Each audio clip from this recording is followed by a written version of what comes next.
নেশার বিরুদ্ধে মুখ্যমন্ত্রীর জিরো টলারেন্স নীতির বাস্তবিকতা পরিলক্ষিত হচ্ছে গোটা রাজ্য জুড়ে। সেই লক্ষ্যে নেশা কারবারিকে 10 বছরের সশ্রম কারাদণ্ড এবং 1 লক্ষ টাকা জরিমানার শাস্তি দিল বিশালগড় স্থিত সিপাহীজলা জেলার অতিরিক্ত জেলা ও দায়রা আদালত।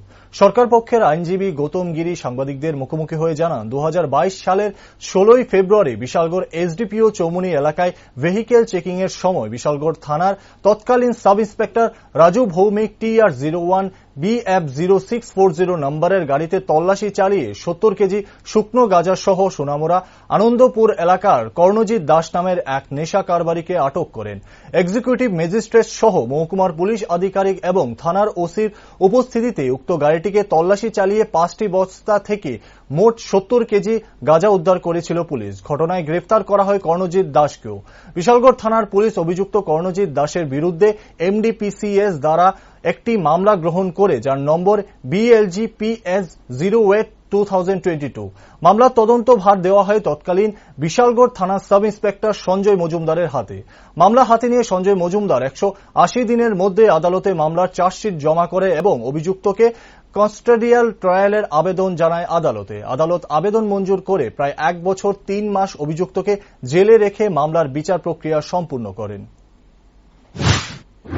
গত 16/2/2022 বিশালগড় থানার SI রাজু ভৌমিক উনি বিশালগড় SDP অফিসের সামনে ভেহিকেল চেকিং ডিউটি করে।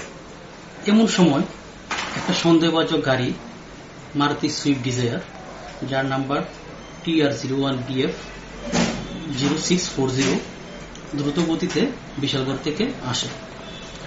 সন্দেহজনক অবস্থায় রাজু ভৌমিক এবং অন্যান্য পুলিশ গাড়িটাকে আটকিয়ে সন্দেহজনক অবস্থায় আসামিকে দেখতে পায়।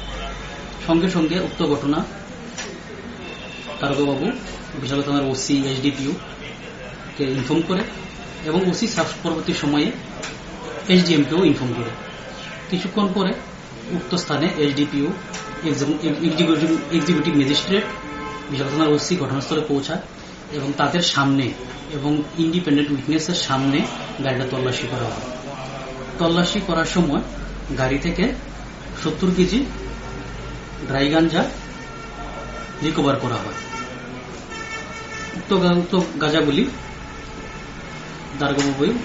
রাজু ভৌমিক সিজ করে গাড়িও সিজ করেন। আসামিকে নিয়ে বিশালগড় থানায় হ্যান্ড ওভার করেন ওসির নিকট।